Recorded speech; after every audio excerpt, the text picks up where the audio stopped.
everyone. Welcome back to Sisters Corner. As always, I'm Anita and I'm here with my wonderful sister. Hello, everyone. My name is Esther, and we are so happy to have you back on our channel. So, today we are continuing with our vulnerability series, and today we are going to talk about time constraints and how that can have an impact on you as a single parent. Single parents usually do not have time for themselves. No. I mean, when you are a couple, you barely have time, and how much more doing it on your own, like school runs. School runs is everyone's nightmare, whether you are married or single. Agreed. It's the nightmare of every parent. Yes. And then also having time for yourself. I don't know how most single mothers get to have time for themselves. For me, when I get a little time, I listen to music, but then I think we're going to talk about that later. So, how do you juggle with work, the children, and your everyday life, really? I have to say it comes with its challenges, because there are so many things that you have to try and fit into the everyday. Yeah. And unfortunately, you cannot, as a single parent, having that time to fit everything in is very, very difficult. Yeah. So you were talking something about dropping your children off to school and picking them up. We are working parents. Yeah. And you don't have that luxury of dropping your child off to school at the school gate sometimes, especially, and I'll take myself as an example. I am a teacher. And so I have to be in the classroom ready to receive my students. I can't drop my kids off to school. So I have to utilize things like childcare, which includes breakfast and after school club. And I honestly thought that my childcare days were over when they left childcare to go into school. Yeah. But no, you are still there having to pay loads of money each month just to cover your childcare bills. Oh. And that's really difficult. Being able to, factor in things like the children's activities, especially when you're working a Monday to Friday and you've only got 2 days in a week. For yourself. It's not even for you, It's sis. not, yeah, you've got to get everything ready for the week. You do. You've got a children's activity to get through. You need to make sure the food shopping is done. You need to make sure that you've cooked enough food to last you for the week coming. And, making sure that the children's school uniform are done, you've helped them with their homework and everything else. It's really tricky. It is. And I don't know how people do it, but any advice would be much appreciated because I'm struggling here.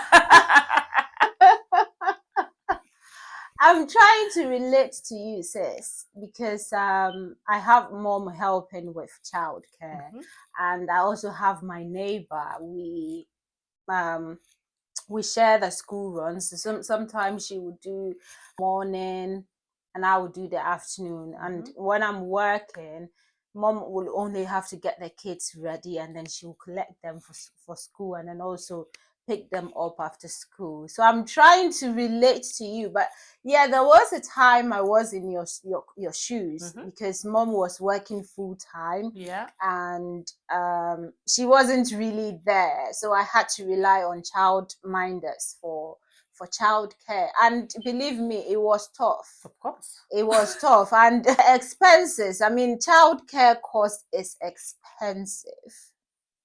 It's really expensive. Yeah. If you are not careful, you might stop working and stay home and claim what has been tagged with single mothers benefits. But you know something, sis, like this childcare, as I said earlier, sometimes it doesn't end when they go to school. If you are like me and you're having to pay for breakfast club and after school club, you will end up paying over £500 each month just to cover that. Because yes, there are some schools that have free breakfast club for children to attend, and my school that I teach in, they've got that. However, the school that the children attend, they don't have it. They don't have it. So you have to pay for it. On top of having to pay for their lunches and things like that. And I don't want to kind of like go into the financial side too much because we already touched on finances. Yeah. But it can have such an impact on you becoming vulnerable because that's how you will open yourself up to allowing someone to come in to help out. Yeah, exactly. Yeah. So we not having that time, that limited time, is also, as you said earlier, it makes us really vulnerable. It does. And that is why most single mothers are in relationships, unhealthy ones for that matter. When you dive deep into these relationships, it's not like it's a genuine one, but then it's for help. It's for someone to be there to help out with their finances, with their childcare and all that. So I guess we'd have to figure it out. And I know that we having this discussion, you are going to tell our single mothers out there what you do with your time. And yes. I'm also going to share that as well. So what do you do in your spare time? How do you spend time with the kids? Okay, so I'll kind of like talk a little bit about my timetable in general for kind of like a typical week for us here. Yeah.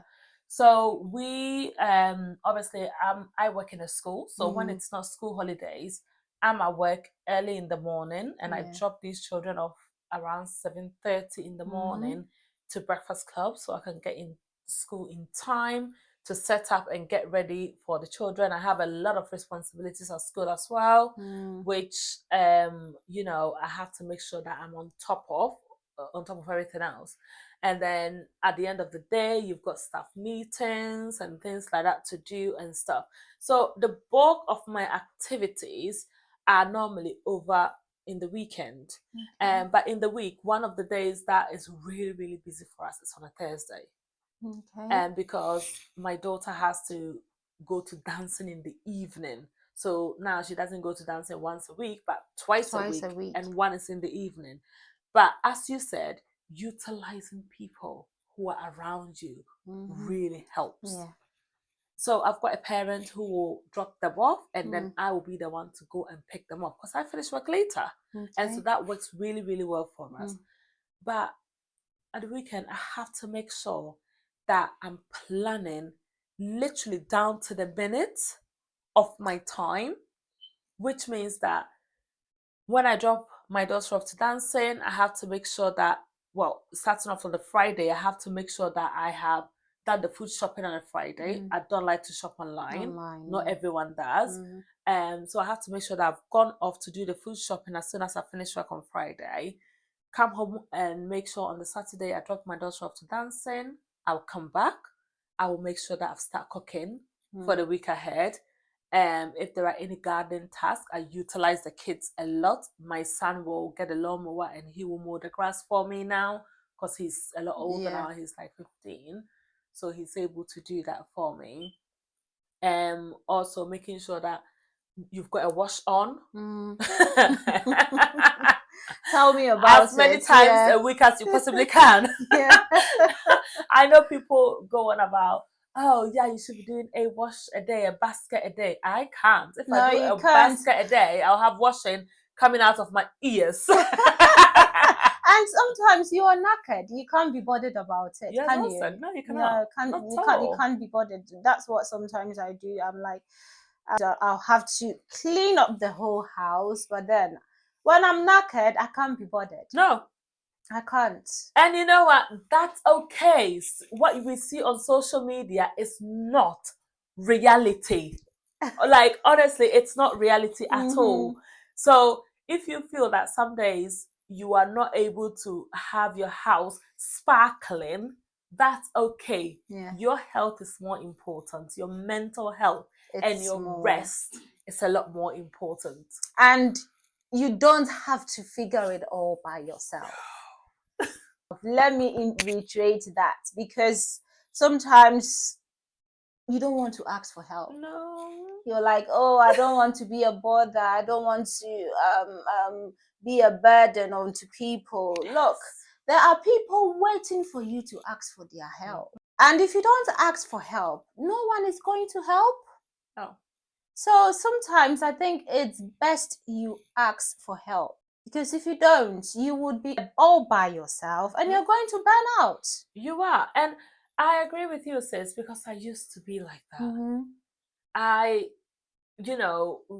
think this tag, like strong black woman.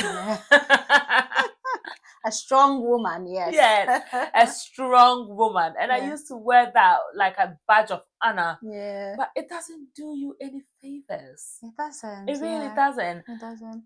Me just asking, putting myself out there and speaking to people meant that on a Thursday, I didn't have to rush home, pick the beer up, try to get help to dancing, which we were almost late. Well, we were literally late every single day. Yeah. And now she's able to get there on time because I've asked for help. And somebody else who was struggling has been able to help. So it's really important that you are asking for help, or with those around you, anyone that you feel is in the same situation, like you've got with your neighbor. Yeah. I mean, my neighbor, I can't thank her enough, because she has been a great help. When I'm working, she does the school runs. The only thing mom has to do is to get the kids ready. She would collect them and then drop them after school. And when I'm not working, I do the school runs. So we kind of share the responsibilities. She works from home, so she's okay doing the school runs. But then, because she's also in the same situation as me, we have been able to figure it out by ourselves. We are helping each other with childcare. And it's been a relief. It has, yeah, because sometimes I'm knackered after a long day at work. The next day, I don't feel like getting out of bed. No. But then once I'm able to get out of bed and get the kids ready, she's happy to do the school runs. And it's like that when you are married, when you are a couple. I do understand, I acknowledge that there are some couples who also are single in their married life, because the husband is always away, so childcare and everything falls on the mother, and it's very hard for them as well. But at least they have some support system there. Whereas as a single mother, you don't have that support system. Fine, you would have someone helping with school runs. When you have come to the confinement of your home, there's no one. No, there isn't.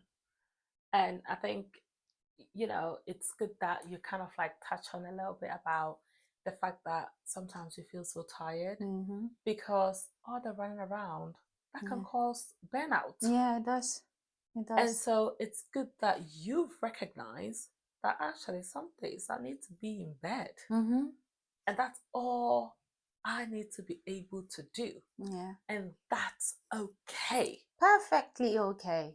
Perfectly okay. We all have those days. Even when you're married, you have those days that you just want to be in bed. Just make sure that the kids are fed. They are okay. And if you need that rest, take it wherever you can. Yeah. So sis, what are some of the things that you do with the kids? I mean, as a single mother, you need to find time for yourself and also find time for the kids. So how do you do that? I mean, we love my kids love going out, and sometimes it can be tricky, isn't it? Can't it? For example, they really like going to the park, But now they're a little bit older, they can go by themselves, which helps me out a lot. I don't have to kind of like kill myself trying to do that. However, we do little things like day outs, like going to for mini golf. They love mini golf, and they've got one at the Memorial Park, which I will take them. We'll go and do that. We go out to eat. They love doing that. They're a little bit like me. We'll go to the pub. Yeah, so there are a lot of things that I try to do with the children. It's not always possible to do these things, but they love to go out to eat. They're a bit like their mother. So I've got a friend of mine who is also a single mom, and sometimes midweek we'll take the children out to the pub to go and have a meal together.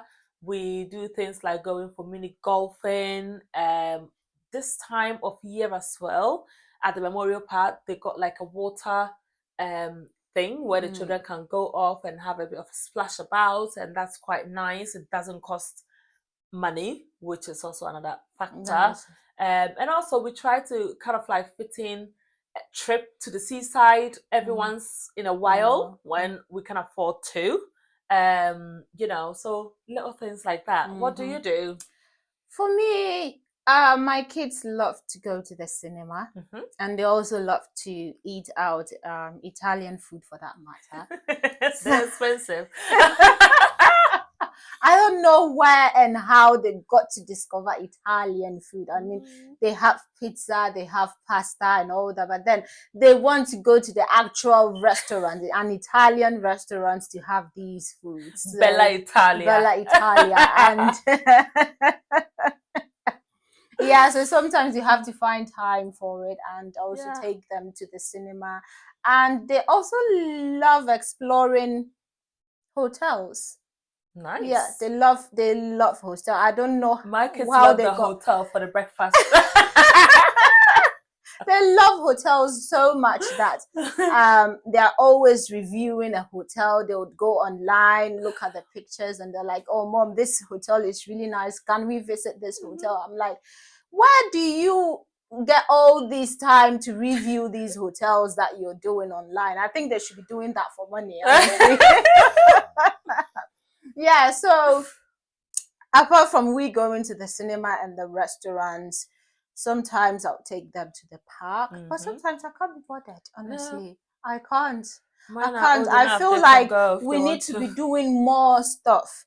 But working as a full-time nurse, I don't really get the time, and my shift is all over the place. So when I'm off work, I'm so knackered that I want to rest. The only time I get for them is when I'm on annual leave. As for that one, it's a long one, so we can go out on holiday or do something together as a family. So yeah, basically that is what I do to spend time with these kids. But having time for myself,